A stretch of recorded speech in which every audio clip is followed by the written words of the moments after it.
Bismillahirrahmanirrahim. Partial differential equations, numerical solution of partial differential equations.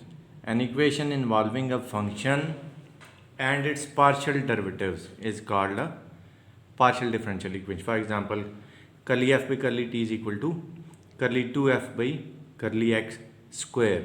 In partial differential equation, multiple variables are involved.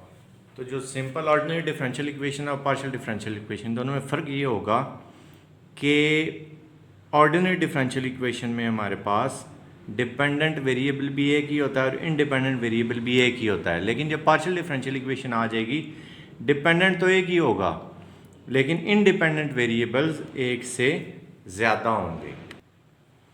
Partial differential equations are involved in heat conduction, fluid motion, quantum mechanics, Einstein's field equation, etc.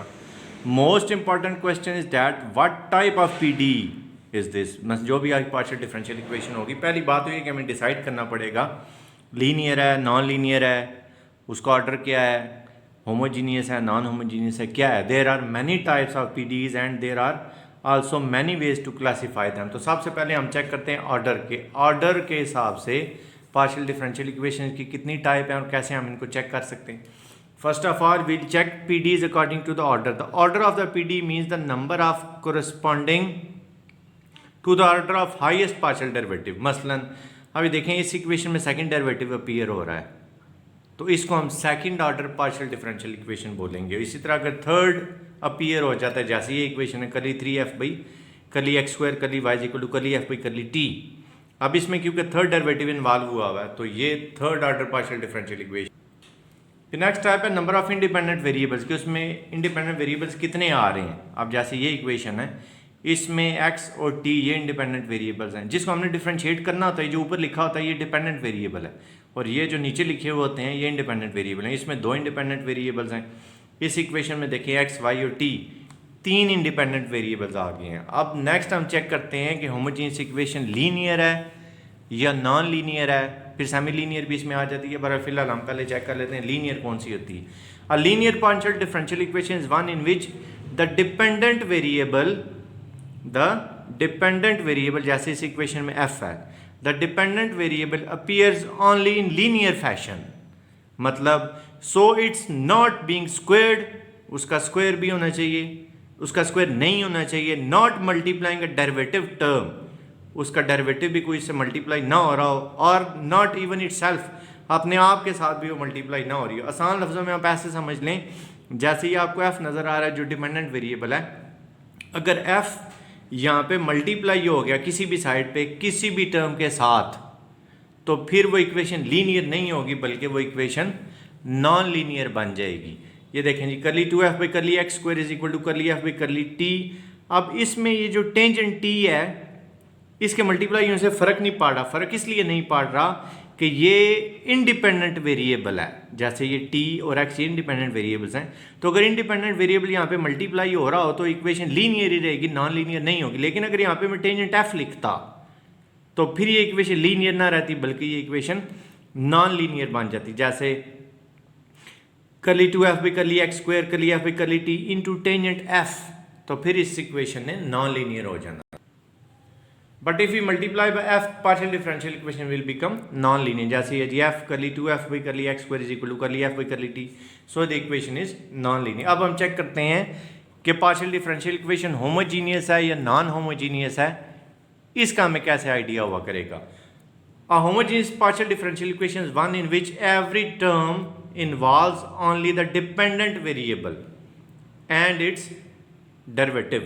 या ऐसे आप कह लें कि जो dependent variable है उसकी जगह पे अगर आप जीरो पुट करते हैं तो left hand side is equal to right hand side आ जाती है, तो फिर वो इक्वेशन होमोजीनियस होगी वरना होमोजीनियस नहीं होगी। जैसे इन दोनों इक्वेशंस में देख लें, अगर f की जगह हम जीरो पुट करें तो हमारे पास left hand side is equal to right hand side आ जाएगी। इसका मतलब है कि वो इक्वेशन जो है वो लीनियर, वो इक्वेशन जो है वो होमोजीनियस होगी। अब नॉन होमोजीनियस की एग्जांपल देखते हैं। जैसे ये इक्वेशन है, अगर मैं f की जगह यहाँ पे जीरो पुट करता हूँ, ये जीरो हो गया, ये जीरो हो गया, लेकिन यहाँ पे f नहीं है, यहाँ पे भी f नहीं है।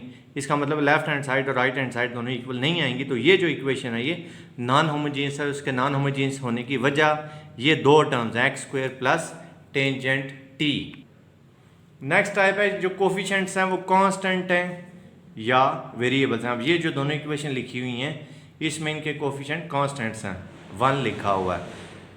कांस्टेंट कोफिशिएंट्स को सॉल्व करना थोड़ा इजी है वेरिएबल कोफिशिएंट्स की निस्बत। वो जब हम इनके सोल्यूशन की तरफ आएंगे तो हम देख लेंगे। वेरिएबल की भी एक एग्जांपल देख लें, टेंजेंट एक्स कर्ली 2f पे curly x square is equal to curly f पे कर्ली t। अब ये जो टेंजेंट एक्स है ज़ाहिर वेरिएबल एक्स टेंजेंट नाम भी होता, सिर्फ एक्स भी होता, तब भी ये जो हमारे पास पार्शियल डिफरेंशियल इक्वेशन थी उसका कोफिशिएंट वेरिएबल ही था।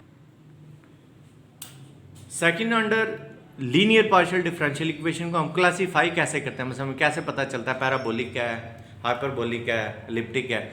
तो ये इसकी स्टैंडर्ड फॉर्म है AU XX plus 2BUXY plus CUY plus DUX plus EUY plus FU is equal to G, where A, B, C, D, F and G are functions of X and Y and U is also a function of X, Y। अच्छा, अगर अब इसमें ये G 0 हुआ तो ये equation homogeneous होगी, वरना नॉन होमोजीनियस होगी। तो जैसे छोटी क्लासों में आप B² माइनस 4AC यूज़ करते थे, इसमें भी हम इसी तरह चेक कर लेंगे। B² माइनस AC अगर 0 आ रहा है तो पार्शियल डिफरेंशियल इक्वेशन पैराबोलिक होगी, अगर ग्रेटर दैन 0 आ रहा है हाइपरबोलिक होगी, लेस दैन 0 आ रहा है तो एलिप्टिक होगी। अब ये इसकी छोटी सी एग्जांपल है। ये हमारे पास एक second order linear partial differential equation है। यहाँ से A जो है वो y² है, B नहीं है 0 है, C जो है वो माइनस x² है। B² माइनस AC में जब हम पुट करते हैं हमारे पास रिजल्ट जो आ रहा है वो पॉजिटिव आ रहा है। तो अगर पॉजिटिव रिजल्ट आ रहा है तो वो इक्वेशन हाइपरबोलिक होगी, अगर नेगेटिव आ रहा है तो एलिप्टिक होगी, 0 आ रहा है तो पार्शियल तो वो पैराबोलिक। अब ये आप याद कैसे रखेंगे, ये आपने इसको ऑर्डर में लिख लें। देखें ABCDEFGHIJKLMNOP, ये हमने ऑर्डर में लिख ली है। इसी तरह ये भी आप ऑर्डर में लिख लें, negative and for negative, P for positive, Z for 0।